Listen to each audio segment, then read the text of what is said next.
सोरखारा गोसो खालामोबा बेखौ दिहुननानै लानानै थांनो हायो। दिनै NDFB नि जेसेबां दङ 60 निख्रुइबो बारा जिखिनि दङ all are political prisoner। बुंनो हायि जेबो गैया। बेयावहाय सोरखारनि हट इच्छा मोजां साननाय लुबैनायल' थानांगोन। किन्तु जुदि गासैखौबो हिसाब निकासल' खालामोब्ला गावबा गाव गोहोआव जनायनि माबेखौबा लानायनि लायैनि मोननायनि मोनैनि खहा जानायनि जायनि जुदि हिसाब खालामोब्ला मालाबाबो बियो पलिटिकेल इच्छाखौ दिन्थिनाय जाया एबा राजखान्थियारि जिथु मोजां दिन्थिनांगौ बेखौ दिन्थिनायखौ जोङो मालाबाबो मोननो हानाय नङा। आरो जास्टिस फराम, बर' पिपल्स कमिटि फर पिस इनिशिएटिभ आरो ससाइटि फर इन्डिजिनास पिपल्स राइट्स बे मोनथाम आफादनि जानानै आं नोंथांमोनखौ बरायबाय आरो फैनायनि थाखाय साबायखर बावबाय। नोंथांमोना खोनाबाय मानि थाखाय जों दिनै बेखौ लिंदों। जों बयबो मिथिगौ जे दाख्लै 27 सेप्तेम्बर खालि NDFB नि गायसनगिरि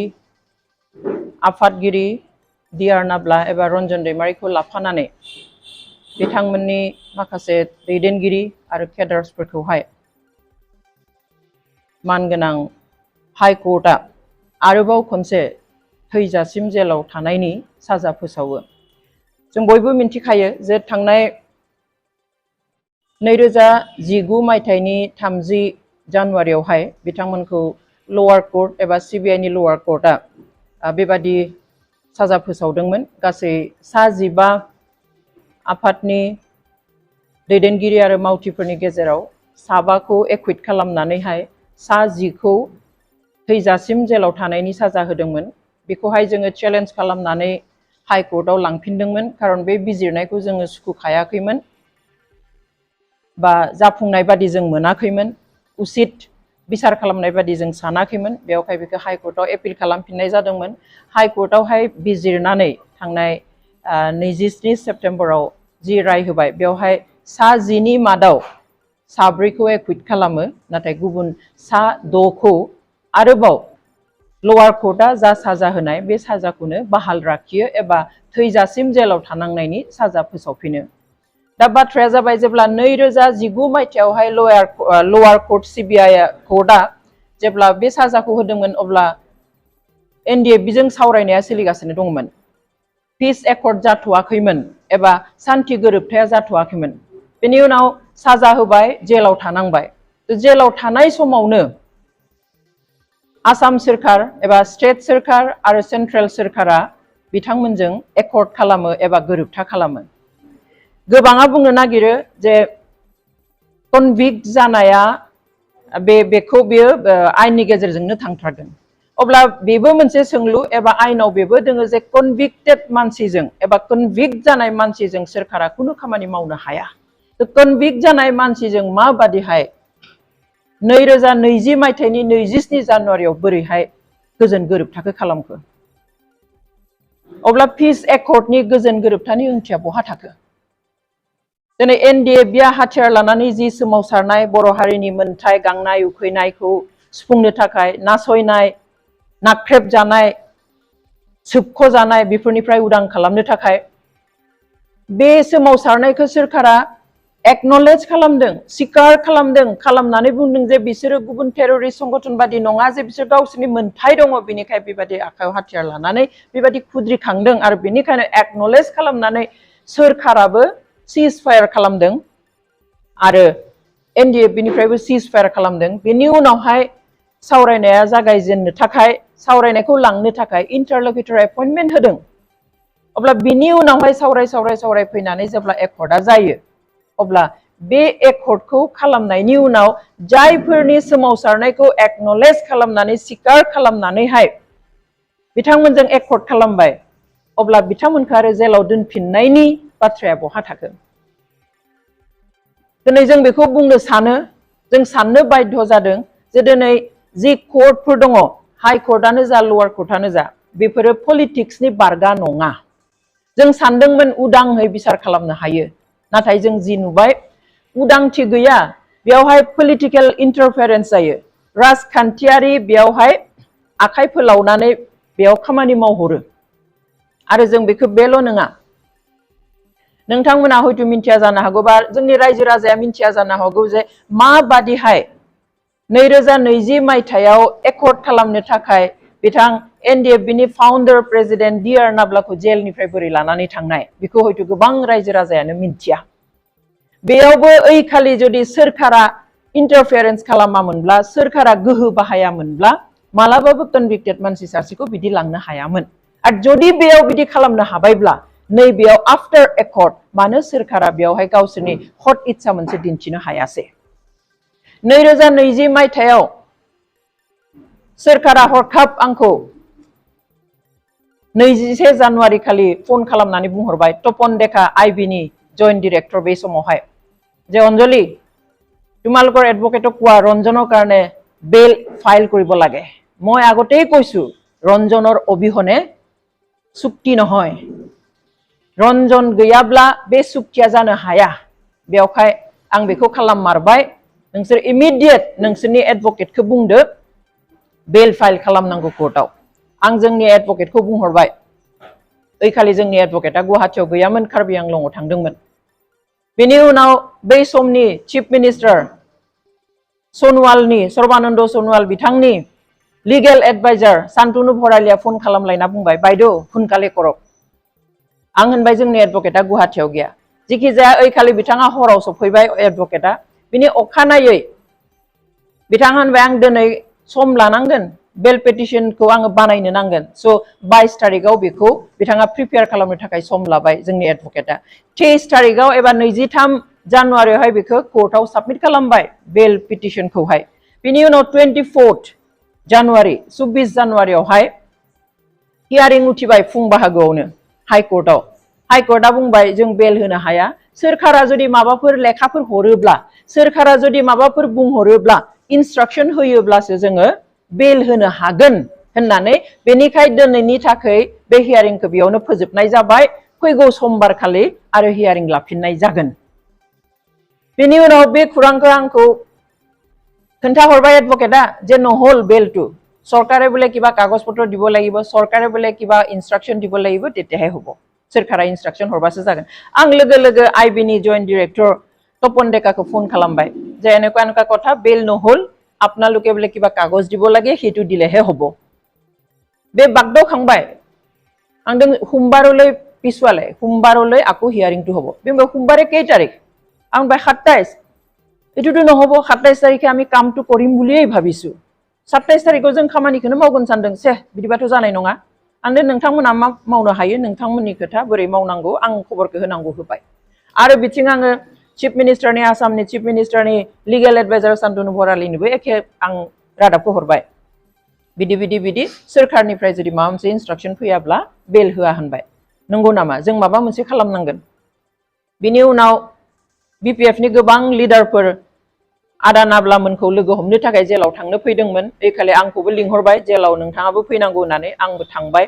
स' 1 बाजिनिफ्राय 3 बाजिसिम आं जेल सिङाव फनखौ बाहेरायाव दोननानै लांनो मोना गारियाव दोननानै आं जेल सिङाव दङ नुबाय जे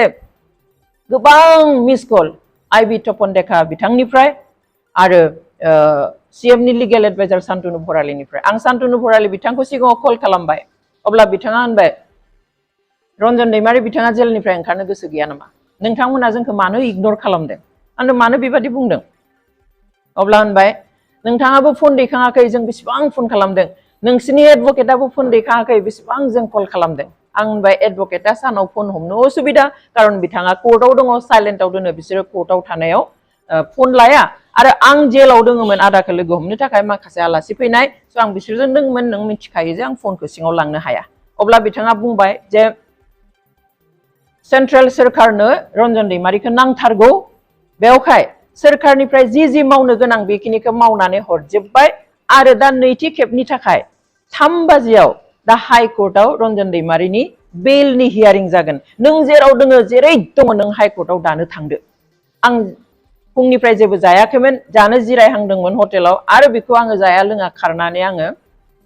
हाइकोर्ट फारसे थांबाय हाइकोर्ट मोननो 5 मिनिट थाब्लानो एडभकेटआ आंखौ फन खालामना बुंबाय बेला जाबाय 4टाव बेनि उनाव बेलखौ जों नुवाखै बेल कपिखौ जों नुवाखै भार्बेलि अर्डार होबाय बेखौ टाइप खालामनाय लिरगौ मानि मागौ मानि कर्टआनो बन्द जाबाय 7थाव जोंनो बे कपिखौ होबाय नायब्ला नुबाय जे बेयो इन्टारिम बिल जेखि जाया आं बेयाव मा बुंनो नागिरदों जे दिनै सोरखारा गोसो खालामोबा बेखौ दिहुननानै लानानै थांनो हायो एकर्डनि थाखाय अब्ला नैबेयाव आफ्टार पिस एकर्ड गोजोन गोरोबथा जाखांनायनि उनाव give and tech forgive and forget mutual understanding for the interest of the peace political बन्दी बिथांमोना political prisoner बिथांमोना साधारन ओरैनो गुबुन खयदी बादि नङा गुबुन क्रिमिनेल बादि नङा दिनै NDFB नि जेसेबां दङ 60 निख्रुइबो बारा जिखिनि दङ all are political prisoner दा politically खालामनो हायि जेबो गैया बेयावहाय सोरखारनि हट इच्छा मोजां साननाय लुबैनायल' थानांगोन किन्तु जुदि गासैखौबो हिसाब निकासल' खालामोब्ला गावबा गाव गोहोआव जनायनि माबेखौबा लानायनि लायिनि मोननायनि मोनिनि खहा जानायनि जायनि जुदि हिसाब खालामोब्ला मालाबाबो बेयो पलिटिकल इच्छाखौ दिन्थिनाय जाया एबा राजखान्थियारि जितु मोजां दिन्थिनांगौ बेखौ दिन्थिनायखौ जोङो मालाबाबो मोननो हानाय नङा आरो बे केसाव बेनो जादों दिनै आरो बिदिबो जाबावदों जे जों मिन्थिनायाव सासे मानसिनि हियारिंखौ मोनसे केसनि हियारिंखौ सानसेयाव खनसेल' लानो हायो माबोरै ओइखालि खननै लानो हाखो सेन्ट्रेल सोरखारा बुंहरबाय नालाय स्टेट गभर्नमेन्टआ लुबैबाय नालाय सासे मानसिनि बेल हियारिंखौ 24 जानुवारियाव 2020 नि 24 जानुवारियाव खननै लानो हाबाय बेबोथ' आयेन बेरेखा बिनिख्रुइ आरो इन्टारेस्टिंआ जाबाय अखानायै 25 January 4th Saturday holiday court बन्द ओइखालि मा खालामखो चिफ मिनिस्टारनि लिगेल एडभाइजार शान्तनु भराइलिया गावनो कोर्टआव जोंजों दंफैयो 2 बाजिसिम कोर्ट बन्द नाथाय कोर्टनि तालाखौ खेवहोनानै न'निफ्राय जाजखौ लानानै फैनानै आदानि बेल बन्द लादों मोनसे बेल बन्दखौ CBI निखौ जाजनि न'आव थांनानै बेल बन्द लाहोदों आरो माखासेखौहाय बन्द कोर्टखौ ताला खेवहोनानै जाजखौ न'निफ्राय लानानै फैनानैहाय मा खालामदों बेल होहोदों so government can do everything they can do everything if they want बिसोर लुबैब्ला गासैखौबो खालामनो हायो बन्द दिनाव सोरखारि चिफ मिनिस्टारनि लिगेल एडभाइजारा कोर्टआव थाफैलायनानै जोंनाव फट' दङ बिथाङा जोंजों 2थासिम थादों बिथाङा ओरैबो होनबावदों जे जों गोसो खालामब्लाथ' बेफोरखौ बेल लायालासिनो लांनोबो हायो बेबादिबो होनबावदों बिथाङा आं जेब्ला होनदों जे बिथाङा बाग्लायबाय जे 1था जाबाय 1.5था जाबाय 2था जाबाय जायाबो जाया अब्ला आं होनदों सोनो इजि शान्तनु किन्तु दिहुननो बेसेबां गोब्राब नाय होनदों नाय जोंथ' इच्छा खालामोब्ला सोरखार हिसाबै जोङो बेल सेल लायालासिनो लांनो हायो किन्तु मानसिफ्रा गाज्रि बुंगोन बेयावहाय जोङो बेल लादों बेबादि खोथाबो बिथाङा ओइखालि बुंदों ओइखालि बे केम्पासाव आंल' गैयामोन जोंनि बेल बन्द लानो थाखायनो 15 जनसोनिबो बारा मानसि थांनाय फुंनि 5टायावनो थांदों गामिनिफ्राय थ' बेबादिहाय जोंनि कुइसना बे जे जेखौ इलिगेल होननानै मिथियो बेखौ जुदि सोरखारा इन्टारफेयार खालामनानै सोरखारा आखाइ होनानै जुदि कोर्टनि गासैबो खामानिखौ मावनो हायोबा नैबेखौ एकर्ड खालामनायनि उनाव मानो हायाखसै बख'नो जों बेखौ खालि रोखा जे दिहुननो गोसो गैया नङाब्ला बेखौ दिहुननो हायै खुनु खोथा गैया दिनै सोरखारा होनाय जिखिनि सर्त कन्डिशन बेखौहाय NDFB मावफुंजोब्बाय जे नोंथांमोना नुब्लाबो नुवाब्लाबो बेखौ बार्गेन खालामनो हाला सहि होनांगौ सहि होबाय बेनि उनावहाय हाथियार गथायनांगौ हाथियार गथायबाय आफाद सिफायनांगौ आफाद सिफायबाय केम्प सिफायनांगौ केम्प सिफायबाय गासैबो कन्डिशनखौ सर्तखौ NDFB मानिजोब्बाय फालिजोब्बाय किन्तु सोरखारा गावसोरनि कन्डिशनखौ फालियाखसै जेब्ला राजखान्थियारि भाबे मोनसे समस्याया समाधान जायो राजखान्थि भाबे गासैखौबो नायनांगोन बेखौ दिनै साधारन क्रिमिनेल बादि नायनानै बिसोरहा केस दङ मा दङ होनब्ला जानाय ना बेफोरखौ मिन्थिखानानैनो सोरखारा सावरायदों हाथियार लानानै जेब्ला ओंखारगोन हाथियार लायाब्लाबो आन्दोलन खालामोब्ला मालाबा मानसि थैनाय मानाय बेफोर जाखायो आनकि डेमक्रेटिक मुभमेन्टआवबो मानसि थैयो आरो बिसोरनियाथ' आलादा खोथा बेखौ मिन्थिखानानैनो मानि थाखाय खालामाखसै मानि थाखाय बिटिआर एकर्डनि क्लोजआव बिथांमोनखौ जेनेरेल एमनेस्टि होनाय दफाखौ लाखियालासिनो मानो दैखांखो जि दफाखौ एनडिएफबिआ साबमिट खालामनाय चार्टार अफ डिमान्डनि 19 नाम्बाराव दङमोन बेखौ बोरै उथायखो इन्टारलकिटरजों जेब्ला फाइनेल जाहैबायमोन बे दंमोन माब्रै उथायखो तो जों नुयो जे बे फार्स्ट ट्रेक होनाय बेनि उनाव इन्टारिम बेल होनानै दिहुननानै लांनाय बेनि उनावहाय एनडिएफबिफोरखौहाय एसे आन्दोआव दोननानै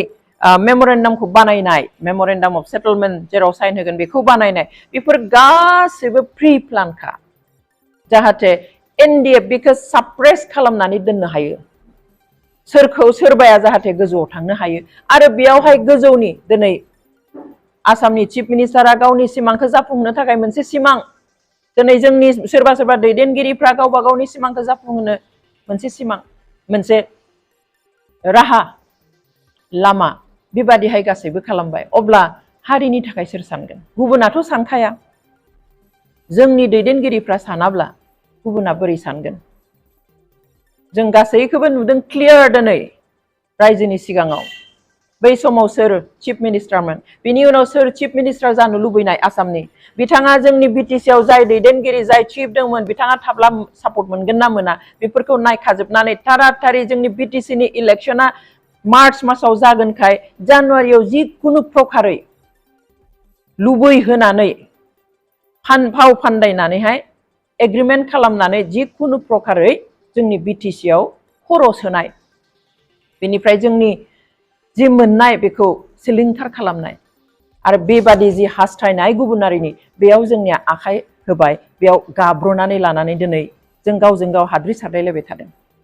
दिनै गावजों गाव जोङो असन्तुष्ट मानि थाखाय आं नङा सोरबाया बुङा खिन्थु रायजोआनो बे खोथाखौ बुंगासिनो सानफ्रोमबो जों ससियेल मिडियायाव नुयो मानो सन्तुष्ट मोनाखै खारन बर'आ जि लुबैदोंमोन बे जाफुङाखै दिनै पलिटिकेल सल्युशन जायोब्ला पलिटिकेल क्रिमिनेल्सफ्रा पलिटिकेल प्रिजनार्सफ्रा जेलनिफ्राय गजोबनो नांगौमोन आरो बेनो एक नम्बर सर्त जानांगौमोन एनडिएफबिजों जेब्ला सुक्ति जायो खिन्थु थाङै थुङै जों नुबाय जे एनडिएफबिआ माने नाम्बार वानाव थायासै नाम्बार वानाव थाहैबाय गुबुन संगठना लिड लाहोबाय सोरखौबा आरो बेखौ खालामदों गोजौनिफ्राय डिजाइन मथे खालामदों बे फास्ट ट्रेक होनायनिफ्राय लानानै एकर्ड इलेक्शन बेबादिहाय जोंनि 6 शेड्यूलनि पावार cartel everything was design well design pre plan खालामखानानै बानायनाय खिन्थु जोंनि मानसिया हमदां हायासै जोंनि मानसिया स्टाडि खालामा जोंनि मानसिया गोथौहै साना जायनि थाखाय दिनै गाब्रनानै सिखांफिननायनि लामा जों नुहुराखै दिनै पिस एकर्ड जानानै जायखौ होनहरदों जे विदाउट रन्जन दैमारि there cannot be an agreement बिदि बुंहरलायनायनि उनाव दिनै जाय गैयाब्ला पिस एकर्ड जायालायनो दिनै बेखौनो आरो जुदि सोनानै दोनफिनबाय थायोब्ला मा जागोन एटलिस्ट जों रेहाय नागिराखै खालास नागिराखैमोन जों सानदोंमोन एटलिस्ट दिनै लवार कर्टआ जुदि सोरखौबा फासि होयोब्ला हाई कर्टआव थाङोब्ला बेखौ लाइफ होनानै दोनो फासिनिफ्राय रेहाय होनानै लाइफ साजा होयो थैजासिम साजा तो बेबादिहाय लाइफ होदोंब्ला अन्तत 12, 14, 10, 15 बेफोरबायदि बोसोरसिम जों बोख्लायगोन सानदोंमोन साजाखौ साजायाथ' मोनखाबाय साजा मोनालासिनोथ' खालास जानायानो जाया दिनै गोबाङा बेयाव थानाया 12 बोसोर 13 बोसोर सोलिगासिनो दङ साजा लागासिनो साजा गैयालासिनोथ' रावबो खालास मोनखायामोन बे ओरैबायदि मोजां सुबिदामोन जोंनि बिटिसि सरकारनि थाखाय स्टेट सरकारनि थाखाय सेन्ट्रेल सरकारनि थाखाय जे जों हाई कर्टआव एपिल खालामदोंमोन अब्ला बे हाई कर्टनि एपिल खालामनायाव सुबिदा लानानैहाय साजा होनायबो जागोन आरो ओंखारनाय दिहुननो हानायबो जागोन आरो पिस एकर्डखौबो अनार होनाय जागोन बेबादि बिसोरनो मोनसे बोसोर हमना होनानै सोरखौबा 10 बोसोर सोरखौबा 12 बोसोर सोरखौबा 14 बोसोर हमना होनानै केसखौ फोजोबना दोननो हायोमोन आरो बेखौनो बयबो हास्थायदोंमोन आरो बेनो जानांगौमोन खारन पलिटिकेलि एकर्ड जादों नङाब्ला पिस एकर्डआलाय मानोमोन पिस एकर्ड खालामनो सिगनेचार होनो दरखारानो गैयामोन एनडिएफबिनिफ्राय दिनैबो जुदि 60 जन 70 जन जेलावनो थानाङोब्ला पिस एकर्डनि मा ओंथि थाखो बे पिस एकर्डआवथ' माबा मोनसे थानांगौमोन दिनै मानि थाखाय हिनियास नन हिनियास केस फैखो बेयाव मानि थाखाय मोननै डिफरेन्सियेट खालामनाय जागो all the cases are बुंनो थाङोब्ला हाथियार लाना संगठननि बयनिबो केसा हिनियास जाखायो बेखौ मानो बिदि फागो खालामनाय जाखो बेयाव मानो क्लियारलि लिरनाय जाखो जे एक्जिस्टिं सिस्टेम मथे एक्जिस्टिं ल मथेसो हिनियास केसखौ सायनाय जागोन होननानै बेयावनो लिरना लाबोखाबाय दैट मीन्स देयर इज नो एमनेस्टी क्षमा होनायनि बाथ्रा गैया आरो गैयाब्ला कनभिक्ट जानाय मानसि दोनमोन थाथोंमोन थैजासिम मानोथो सहि खालामनाय मानोथो लांनाय मानोथो एग्रिमेन्ट खालामहोनाय आरो जुदि बिथांमोनखौ लानानै दिनै दियारनाब्ला बिथांमोनखौ जुदि बे सुक्तियाव लाफादेरामोनब्ला दियारनाब्ला बिथांनि जुदि सिगनेचार लायामोनब्ला जों दा दिनै बुंनांगौ जेबो गैयामोन जा साजा होयो होथोंमोन जेसेबां थानांगौ थाथोंमोन जोंहा बुंनांगौ गैयामोन जोंहा बुंनांगौआ बेनिखाय जादों जे there was an agreement which is called peace agreement आरो बेनिखाय जों दिनै बुंनो बाध्य जादों आरो जों आं गासैखौबो बुंखांबाय जे सोरखारा इच्छा खालामनानै सोनानै दोनदों बेयाव सोरनिबा स्वार्थ पुरन खालामनो थाखाय सोरनिबा मोननाय मोनिनि हिसाबनि थाखाय बेखौ खालामदों नङाब्ला बै समाव सानसेयावनो सासे मानसिनि खननै बेल हियारिं लानाय बन्द दिनाव थाला खेवनानैहाय जेरै न'निफ्राय जाज लाना फैनानै बेल बन्द लानाय बेफोरखौ नायनानै जों बुजिनो बाखि गैया जे सोरखारा कर्टआव आखाइ होयो इन्टारफेयार खालामो आरो नैबेयावबो खालामनो हागौमोन जों जोंनि बिटिआरनि मानव गेदेर सीएम खौ आं खबर होयो जेब्ला हियारिं जागोन आं मेसेज लिरनानै हरो एमएलए लरेन्स इस्लारि बिथांनो आं मेसेज लिरनानै हरो सिगांफोराव बहुत डेट थांबाय थाबाय बेनिखाय आङो गेजेराव लिरासै लास्ट जेब्ला जानोसै हियारिंआ एपिल हियारिंआ फाइनाल हियारिं जानोसै अब्ला आङो 21 मार्चआव आं बिथां सानैनो आङो आंनिफ्राय मावनांगौखौ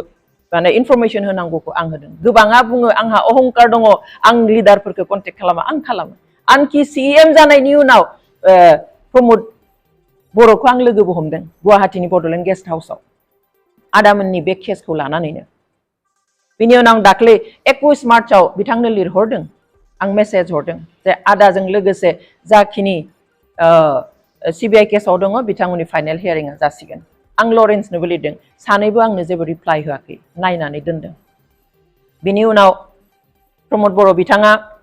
गावसोरनि काउन्सिलखौ एबा एडभकेटखौ बुंदों बिसोर एडभकेटआ आंजों कन्टेक्ट खालामदों बिथांमोना जोंनि एडभकेटखौ लोगो हमनो नागिरदों आं एपइन्टमेन्ट लानानै होदों आं गुतै घटनाखौ बुंदों मा खालामनायनि राहा दङ बिथांमोनखौ दिहुननायनि राहाखौ जों जिहेतु जोंनो जोंनि एडभकेटफ्रा साजेसन होयो बे मथे आं बिथांमोननो बे मेसेजखौ होदों बिथांमोना जोंनि एडभकेटखौ लोगो हमदों आं बुंदों जोंनि एडभकेटआ बुंदों जे जोंखौ लोगो हमस्लायस्लाय सिबिआइनि एडभकेटखौ लोगो हमबा साबसिन सोरखारखौ लोगो हमबा साबसिन सोरखारा एपइन्टमेन्ट होनाय एडभकेट जेनेरेल दङ बेखौ लोगो हमब्ला साबसिन खारन जोंनि एडभकेटआ सोरखारि पक्षनो खुरांखौ खेवनानै खिन्थाखाया खारन सोरखारजोंसो केसा जादों नालाय बे बिसोरनि एथिक्स बिथांमोना क्लियारलि बुंदों जों जि बुंनांगौ अनजलिनो बुंगोन एनडिएफबिनिफोरनो बुंगोन खिन्थु जों गुबुननो बुंनो हाया थेवब्लाबो कर्डियेलि रायज्लायदों थ' आं कमिउनिकेसन खालामाखै नङा खालामदों बिनि उनाव बिथांमोननि एडभकेटआ हियारिंफोराव हाइकर्टआव थाहैनानै खोनासंहैदों जोंनि एडभकेटफोरजों रायज्लायबाय थादों फन खालामनानै माब्ला मा जागोन मिथिगासिनो थायो खालि भार्डिक्टखौ मा थारिखआव होगोन बेखौ सिगाङाव मिथिखाया सिगांखालि हरावल' मिथियो जों 26 तारिख हराव मिथिदों ओमफ्राय 27 तारिखआव जादों थ' खिन्थु जाजमेन्टआ जासिगोन केसा क्लोज जाबाय 23 आगस्टआव बेफोरखौ बयबो मिथियो पेपाराव होदों टेलिभिजनाव ओंखारदों केस क्लोज जाबाय होननानै बेफोर समाव रायलायनायनि सुबिदा दंमोन ओरैबायदि सुबिदा लानो हायोमोन सोरखारा आरो रंजा बाजा बयबो सान्ति खुसियाव थानो हागौमोन दिनै असान्तिखौ बन्द होग्राफोरखौ लाबोदों होनब्ला मा जानो जायफ्रा बे बिसारावहाय जेबो रल लायासै बिथांमोनासो सान्तिखौ लुबैयाखै नङाब्लालाय बोरै जानो मा खालामनो हायो खमायनो हायो खोमा साजाखौ गासैबो जोब्बाय आसामाव स्टेटआव जोंहा खालामनो हानाय जेबो गैला हाइकर्ट वाज द लास्ट होप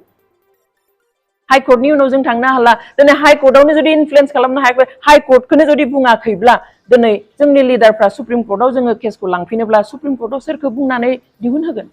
माबा आसा दङ जानो पिस कर्टनि बागै आसाम सोरखारा बांसिन मिथियो आसामनि मोनफ्रोमबो कर्टआ बांसिन मिथियो आसामाव मा पिस कर्ट जानाय सुप्रिम कर्टआ बेसेबां मिथियो दिल्लीयाव थानाय थ' जेराव जों हागौमोन बेयाव रायज्लायनो खाबु लायाखसै बेयावहाय बुंनो खाबु लायासै दायो अखा हाखांनानै खफ्रि हमनो नागिरबा बोरै जानो जोंनि मानसिफ्राथ' दा एसेबां जाम्बा जाम्बि जानानै गैया जे जेराव भार्डिक्ट होखांबाय फाइनाल जाजमेन्ट होबाय बिसार जोब्बाय बिनि उनाव रायलायनानै बोरै दिहुननो आरो जुदि हायोब्लाथ' बे वेल एन्ड गुड जों साब्बास होगोन जुदि कर्ट गैयालासिनो दिहुनना लाबोनो हायोब्ला स्टेटजों सेन्ट्रेल सोरखारजों रायज्लायनानैनो जों साब्बास होगोन जों खुलुमगोन बेखौ खालामोब्ला खिन्थु जास्ट रायजो राजाखौ गुसु खालामनो थाखाय दावराव दावसिखौ थान्दा खालामनो थाखाय जुदि ओरैनो जों दुखु मोननायखौ जोंबो फोरमायो जों मावगोन नाजागोन आगोलनिफ्रायथ' बे खोथाखौ बुंबोबाय थानाय बेनिखायनो जोंहा हपबो दङमोन बेनिखायनो जोङो खबरबो होदोंमोन बिसोर रायलायगोन बिसोर माबा मोनसे खालामगोन होननानैनो मिन्थिहोआब्ला जोंहाबो अयनाय जागोन बेनिखायनो खिन्थानाय जादोंमोन रायज्लायनायमोनब्लाथ' हद इच्छा थानायमोनब्लाथ' दिनै जों आरो दिनै बे प्रेस मिटखौ लानो गोनां जायामोन मैया बन्द डिक्लेयार होनो गोनां जायामोन बर' रायजोआ गाबनो गोनां जायामोन बेनिखाय गासैबो खोथाखौनो सा बुंनानै हारिखौ जुदि खोमसिजों नाथ्रोदहरबाय थायोबा जोंनि इयुन जेनेरेशना बेखौ रावखौबो निमाहा होनाय नङा दिनै जि अबस्थायाव जोङो दोङो सान्थियाव बे अबस्थायाव लाबोनायनि थाखाय जायफ्रा जुजिबाय जायफ्रा थै होबाय जिउ होबाय बिसोरनि जिउमाया खिन्थु जोंनो जोंखौ सान्थियाव थानो होनाय नङा बेनिखाय जों एपिल खालामो मा राहा दङ बे सम्भब नंथावा राहाया थेवब्लाबो जुदि नोंथांमोना हागोन सानदोंब्ला स्टेट गभर्नमेन्टजों आरो सेन्ट्रेल गभर्नमेन्टजों रायलायनानै बेखौ दायित्व ला आरो दिनै फेमिलि मेम्बारजों रायलायनानै आवगायगोन रायजो राजाजों बिभिन्न संगठनजों रायलायनानै आवगायगोन दिनै सानथाम जाबाय जोंखौ फन मोनसे खालामनानै दुखुनि समाव खबर लायाखै मिडियायाव बुंदों न'खरनिफोरा निराश जाथों जों न'खरनि होननानै लाया दिनै आदा नाब्लाया आंनि न'खरनि थाखाय मावाखै आंनि न'खरनि थाखाय बिथाङा एनडिएफबियाव साख्रि मावाखै फैसा खामायाखै बिथाङा हारिनि थाखाय खस्थ' लादों बिथाङा हारिनि थाखाय खामानि मावदों हारिनि थाखाय नागारसारदों न'खरनि थाखाय मावाखै बिथांनि जेलाव थानायाव दाख्लैनि जि भार्डिक्ट बेयाव बर' हारियासो बांसिन दुखु मोनदों बेवहाय बियो जोंनि फेमिलिनि मेटार नङा जोंनि पार्सनेल मेटार नङा बेखौबो जोंनि दैदेनगिरिफ्रा मिथिना लानाया मोजां थेवब्लाबो जोंखौ मुं लाना बुंनायनि थाखाय साबायखर बावो आरो साबसिन मोनगौमोन जुदि नोंथांमोननो खाबु होनायनि समाव सिगाङावनो जुदि बे बाथ्राफोरखौ सम थानायावनो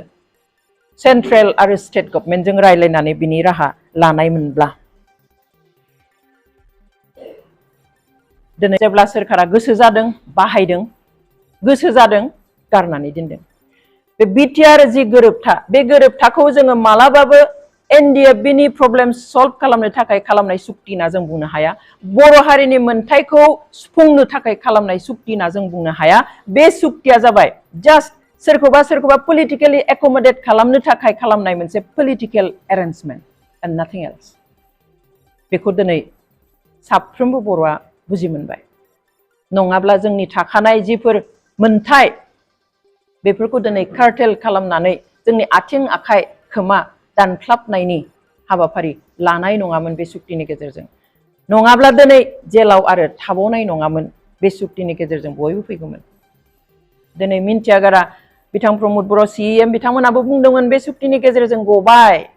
उनाव बुंबाय गगोन खिन्थु दिनै मा जाखो बेनिखाय जों गासैबो सैथोखौ नाजावनानै जोंहा बहा लेप्स जादों बहा गोरोन्थि जादों बेखौ जोङो बुजिलायना लानांगोन सोरबाया गोजौ बिबानाव दङ बिनि थाखाय जोंजों रायलायनो हायि जानाङा जोंजों जिरायनानै बयजोंबो जिरायनानै दा मा सल्युसन खालामनो हायो रायज्लायनो हायो नङाबा खिन्थु बे जोंनि आखाइनिफ्राय बे सान्थिया लासै लासै लासै दोरोदलांगोन आरो बिटिसिनि लास्ट जिथु थार्ड जिथु एग्रिमेन्ट बे एग्रिमेन्टखौ जिखौ आगोलनि एग्रिमेन्टफोरखौ सान्थि एग्रिमेन्ट होनाखै बेखौसो होनदोंबा बे सान्थि एग्रिमेन्टआनो बयनिख्रुइ असान्थि एग्रिमेन्ट जानायनि लामायाव बेबायदि जाहैगोन बेवहाय आं खावलायो जायफोरनि आखायाव गोहो दङ माबा मोनसे मावनो थाखाय बिथांमोना जाहाथे बेखौ मावनानै थारैनो नंगुबै सान्थिखौ लाबोनो नाजायो आरो आं गुबुन मोननैसो इसु एड्रेस खालामनो नागिरदों ससियेल मिडियायाव माखासे खोथा ओंखारगासिनो दङ जास्ट नट एक्जेक्टलि क्लियारिफिकेशन किन्तु मा जामारनाय दिनै ससियेल मिडियायावहाय जेब्ला साननै सानथाम verdict होनायनिफ्राय दिनैहालागै जेब्ला बयबो बे जेल जानांनायनि बाथ्राखौ लिरगासिनो बुंगासिनो गाबगासिनो फोसावगासिनो बे समावहाय सानैसो मानसिया मा खालामदों बे इस्युखौ डाइभार्ट खालामनो थाखाय सोरनिबा मुं मुंख'नानैहाय गाज्रि पोस्ट होगासिनो दङ पोस्टखौ बयबो होनो हायो जोंबो सोरखौबा एटाक खालामनानै पोस्ट होनो हायो किन्तु जों मानसि हिसाबै जोंहा साननो हानाय गोहो दङ मेलेम एसेब्लाबो दङ बेवहाय माखौ पोस्ट होयोब्ला मा जागोन जाया बेखौ साननानै गोसोब्लाबो जोङो रिप्लाइ होनो सानब्लाबो जों होआ खारन बेयाव बांद्राय गरम जानो हागौ किन्तु गुबुना बेफोरखौ लानानै बांद्राय पोस्ट होयो आं माबा मैखुम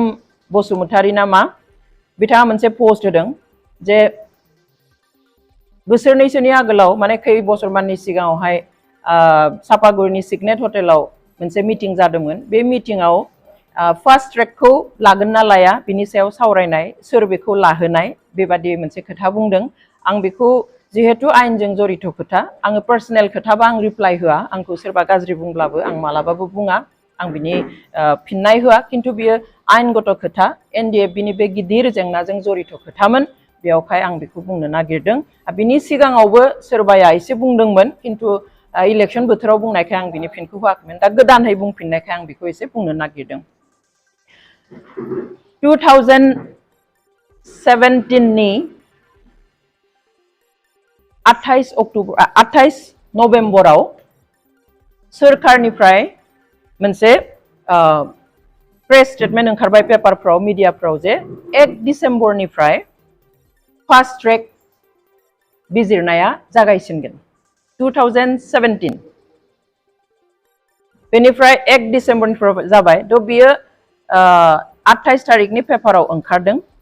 जों लोगो लोगोनो बै समनि चिफ हाग्रामा महिलारि बिथांजों कन्टेक्ट खालामदों डेपुटि चिफजों कन्टेक्ट खालामदों गुवाहाटीयाव सानसेनि उनावनो जोङो लोगो हमदों जों सीएम जों एपइन्टमेन्ट लानो होनानै बेखौ बोरैहाय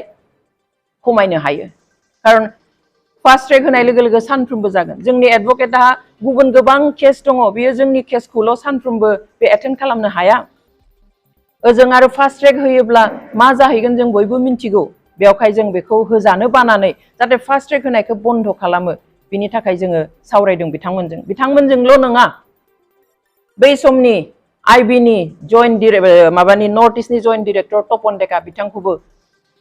नाब्ला आदाजों आंजों थांनानै लोगो हमहैदों आरो चिफ मिनिस्टारनि लिगेल एडभाइजार शान्तनु भरालीखौबो थांनानै आं लोगो हमहैदों एपइन्टमेन्ट लानानै जे बेखौ बन्द खालामनो नांगौ मानो बेबादि जाखो बिथांमोना बुंफ्लाबाय जे जों मिन्थिया मानो मिन्थिया खारन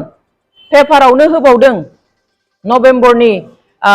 मा तारिखआवमोन बियो नभेम्बरनि 3 तारिखआव ना मायाव आरो मोनसे प्रेसाव ओंखारदों पेपाराव ओंखारदों जे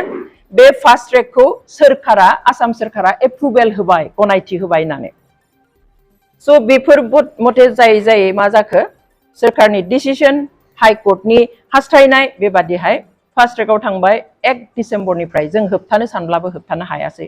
1 डिसेम्बरनिफ्राय सोलि डिसेम्बर जानुवारि फेब्रुवारि मार्च एप्रिलनि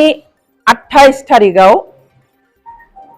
हटेल सिगनेटआव मिटिं जादों बेखौ एनडिएफबिआ लिंदों आदा नाब्लामोननि ग्रुपनिया बे मिटिंखौ लिंनाय बर'नि गासैबो संगठनखौ लिंदों आरो राजखान्थि हान्जाफोरखौबो लिंदों आरो इन्टेलेक्चुवेल्सफोरखौबो इन्डिभिजुवेलिबो लिंनाय आरो बे मिटिंआव जों बोजोबनिफ्राय जोंबो दङमोन बिथांमोनाबो बिपिसिपिआइनिफ्रायबो दङमोन स' बे मिटिंआव गोलाव सावरायनाय जाबाय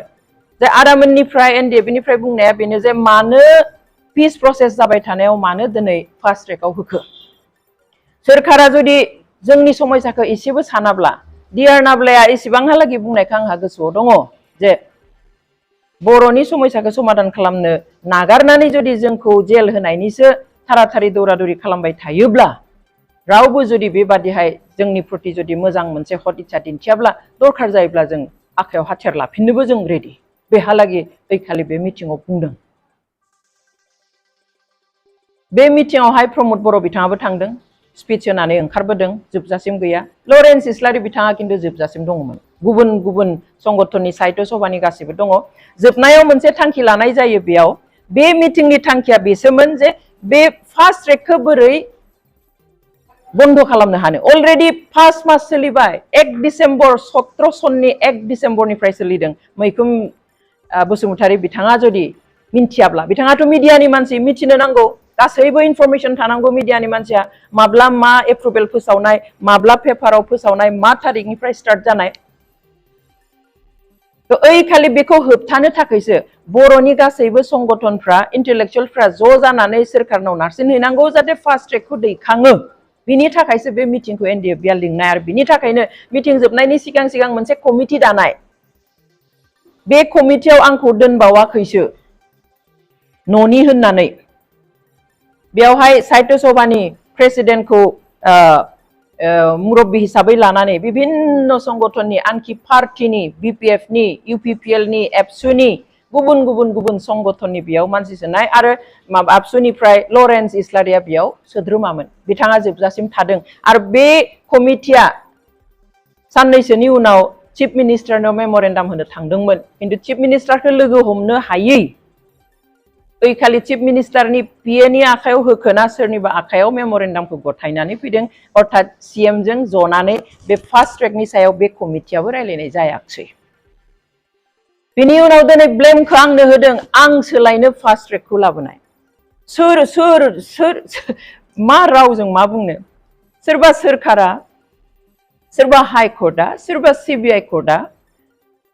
सोरबा बुंनायखौ मानिगोन नामा जों सोरबा पार्सनेलि थांनानै फास्ट ट्रेक हो होनना बुंनो हायो नामा बेखिनि नलेजआ जुदि जोंहा गैया बेफोरबायदि नंखाय बाथ्रा बुंनानै जोंनि जायफ्रा आयेननि बागै बारा मिथिया बिसोरखौ माने उल्था लामाजों दैथिंनाया पाप इनाय बियो बिदि खालामनो नाङा फास्ट ट्रेकआ 5 मास जाखांबायमोन थेवब्लाबो एनडिएफबिआ नाजाबाय थादों बिनि गेजेराव जोङो सोर सोरखौ लोगो हमाखै आं बिश्वजित दैमारि बे समाव बिपिएफआव दङमोन एमपि बिथांखौ आङो बे माबानिफ्रायनो जेब्ला पेपाराव ओंखारबाय बे पेपार काटिंखौ हरलायलायनानै बिथांनो आं 5 मास कन्टेक्ट खालामबाय जे हिमन्त बिश्व शर्माखौ आंखौ एपइन्टमेन्ट हो बिथाङा 5 मास आंनो एपइन्टमेन्ट होहोनो हायाखै बे समाव हिमन्त बिश्व शर्माया सीएम नङामोन आं मिन्थिगौ बेनो गासैखौबो बानायजोबो आरो गासै साननाय बिथांनि गुतै केलकुलेसन मथेनो दा बिदि जाफैजोबबाय बिथांखौ लोगो हमनो एपइन्टमेन्ट होआसै सोंबाय मा रायज्लायनो आं होनबाय फास्ट ट्रेकनि सोमोन्दै रायज्लायनो आंनियाव मेसेज दङ आंनि फनाव आं माबासिम आङो कन्टेक्ट खालामनाय एप्रिलाव मिटिं जादों आं ओइ खालि सिगनेट हटेलाव मिटिंआवबो आङो अपेनलि बुंदों सानसे मोनसे वाट्सएप ग्रुपावबो आं अपेनलि लिरदों जि ग्रुपाव बिश्वजित दैमारि गावबो दङ जे आं बिथांखौ कन्टेक्ट खालामदोंमोन 5 मास आं कन्टेक्ट खालामदों माबानिफ्राय डिसेम्बरनिफ्राय इनफेक्ट नभेम्बरनि लास्ट उइकआवनो आं बिथांखौ कन्टेक्ट खालामनाय बेनिफ्राय मालाबा बुङो हिमन्त बिश्व शर्माया मिटिंआव दङ बहाबा मालाबा बुङो त्रिपुरायाव थांदों मालाबा बुङो दिल्लीयाव थांदों बेबादिनो आंखौ 5 मास सम बायनानै लोगो हमहोनायनि बेबस्था खालामाखै तो आं मानो लोगो हमनो नागिरनाय जाहाथे बे फास्ट ट्रेकखौ बन्द खालामो बिनि उनाव आं सोर आंहा जुदि इसेबां पावार थानायमोनब्ला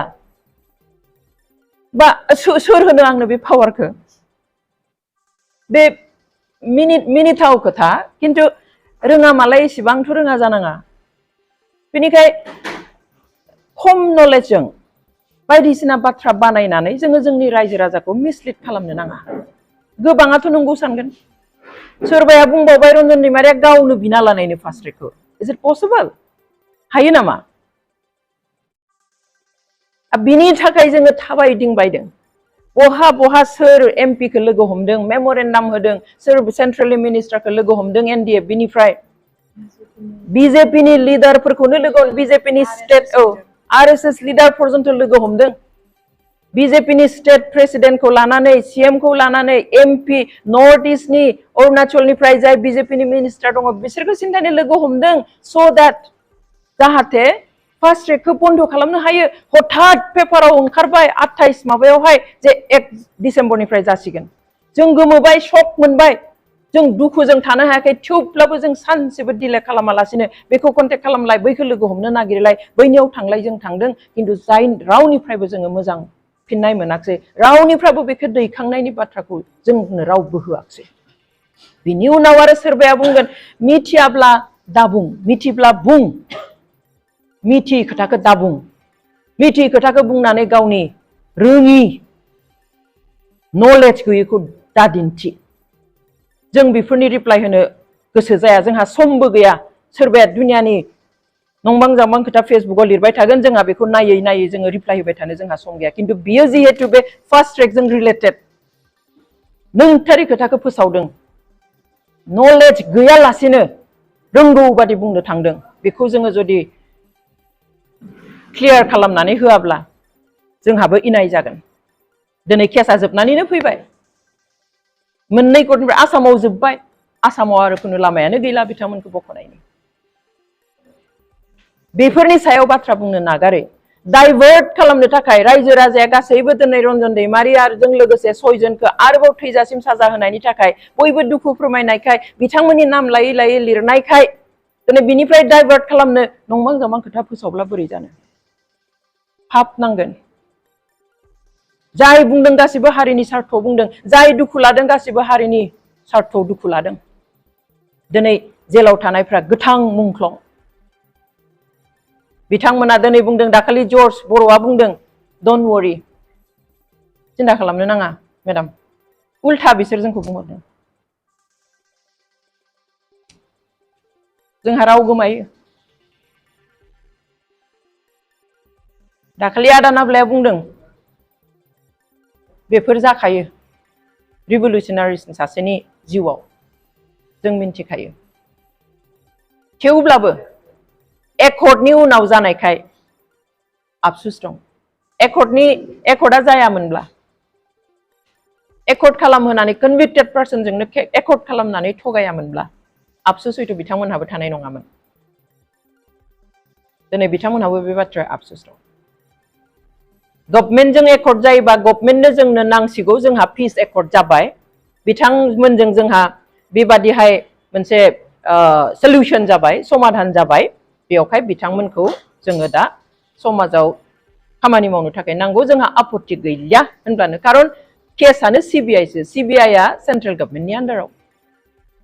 बेखौ बुंहोनो हाखायो आं गोबांखौ बुंबाय प्रसेसखौ मा प्रसेसजों थांनानै बिथांमोनखौ बख'नो हायो खिन्थु बुदाय खालामाखिसै बेनिखाय दिनै इसुफोरखौ डाइभार्ट खालामनो मिन्थियै खोथाखौ जि बाथ्रानि सायाव खुनु नलेज गैया बे बाथ्राफोरखौ बुंनानै जाहाथे रायजो राजाखौ मिसलिड खालामा बेनि थाखाय आं खावलायबाय